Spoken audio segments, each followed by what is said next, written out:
How do you manage your time? This is the question that I ask on almost every single consult. And the answer that I usually get back is I don't.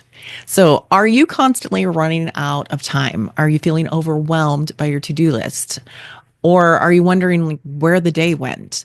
You're not alone. Today, I'll share three actionable strategies to master time management and improve your time awareness to make your ADHD life easier. So, not only will you get the tools that you can use right away, but you'll uncover what's been making time management so tough.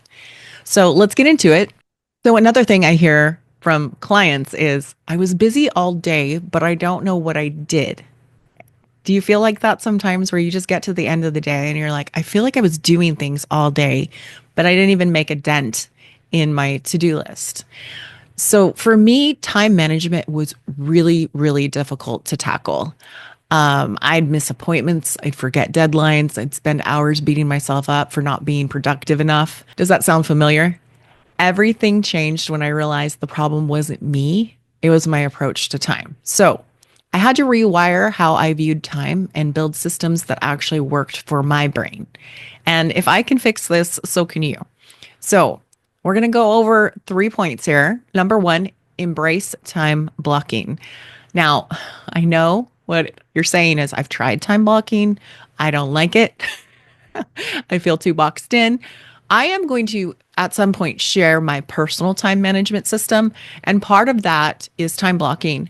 And part of that time blocking is making sure that there is white space in your calendar. When I'm working with clients to manage their time, I'm always making sure that they are leaving some time to do nothing.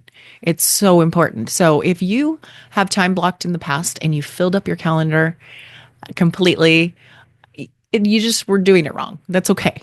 Or if you were, I'll tell a little bit more about like the problems that I had.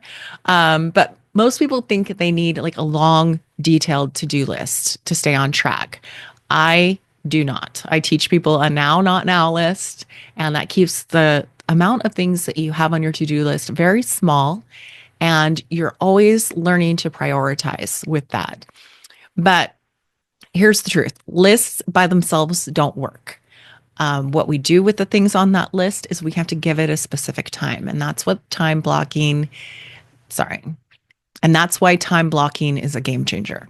Instead of randomly listing tasks, divide your day into chunks and assign tasks to specific time slots. For example, 9 to 10 a.m. emails, 10 to 11 focused work, 12 to 1 meetings. This gives your brain structure and prevents task overwhelm.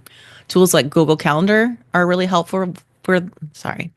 Tools like Google Calendar are really helpful for this, or Time Tree. I know this seems simplistic and you've probably, like I said, tried it before, but here's what most people don't tell you.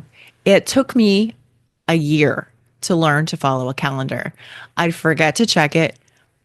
I'd forget to put things on it. And when I did put things on it, I would not do them. I would do anything but that thing. Or I would forget to put things on the calendar altogether. It was a process of trying, failing, getting coached, trying, failing, getting coached. And if time blocking feels hard, that's because it is hard. But stick with it. And like I said, I'm going to in future share my personal time management system. The one that I was trying to follow when I, was learning to follow a calendar, I felt was a little rigid. And so I feel like the time management video, it's basically about, how to use your calendar, that I put out a couple years ago. I've evolved since then. So I will be in future, like I said, sharing my personal system. So if you guys aren't subscribed, get subscribed. So for now, let's get started with these simple actionable steps. But number two, shift your mindset about time. So here's the big myth. I'll find time later. I'll do that later. The reality is time is finite and later doesn't always come. I tell my clients all the time, you can't put what's important to you in the cracks of your time. And what I mean by that is when we're actually putting things on the calendar, you start to realize that the things that matter have to go on there. They have to get a space. And if you just try to, the cracks of what I mean by the cracks of time, if you try to do the things that matter to you in between the things, the to dos that you're trying to do every day, it doesn't work. You're just like trying to borrow time to do the things that matter. But what you need to do is make the things that matter the most important things. And we can't do everything all the time. Instead, start thinking of time as a resource that needs to be spent intentionally. Ask yourself, is this how I want to invest my time today? This small mindset shift makes a huge difference in prioritizing what actually matters. So, another mindset trap is time scarcity. That feeling that there's never enough time. If you believe that there's enough time, you'll freeze and stay stuck and you'll make that true. Because what's the point, right? If there's no time, then it's really like a disempowering way to think. And so what you want to do instead is, instead of saying I don't have enough time, is I have plenty of time for the things that matter to me. Your brain listens to what you tell it. So be careful what that is. What if time wasn't the problem? What if it's just about choosing wisely? So, point number 3, build time awareness with visual cues. If you struggle to stay aware of time, visual timers are your best friends. Apps like Focus Keeper or physical timers like a time timer. If you just search time timer on Amazon, you'll get all kinds of options. And there's like big clocks and little clocks. I have one right here for myself that I use all the time. What I love about my time timer is I will have a certain block of time I'm working on something. For example, there's the 30-minute block that I put on my calendar to record this video for you. And if I'm working on, say, some research or something like that, I'll set my timer for the amount of time, and then I don't have to worry. But another fun thing about timers, and especially visual timers, is you can pair this with like micro deadlines, like set a 25-minute timer, which we're all familiar with Pomodoro, right? But I would even do 10 minutes. So this was my favorite game when I really didn't want to do something like cleaning, for example. Do you ever, it doesn't happen to me anymore. And it's just because I have set in my time management, I have where I pick up my house every morning for like 30 minutes. And so it doesn't happen anymore, but it used to happen all the time where just the whole house was a disaster, every room. And I would get that like kind of freeze feeling of like, where do I even begin? And what I would do is set a timer. And it was before I had my visual timer. So the visual timer would have been even more effective. But I would set a timer for 10 minutes and I would just tackle like the kitchen.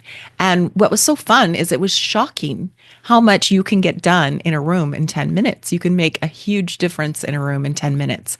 But it gamified it to like race against the clock to see how fast I could get it done.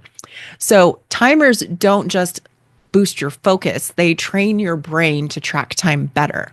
Now, if I say I'm cooking something in the oven, I can guess within a minute to 2 minutes when that thing is going to be done now.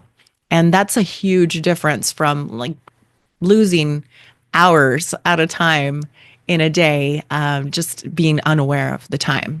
So you can retrain your brain. So if you are like I used to be and you're losing hours, you're not broken. You just need to train your time awareness. Your brain can change and you can work on these things. Now it's your turn. Pick one strategy and try it today.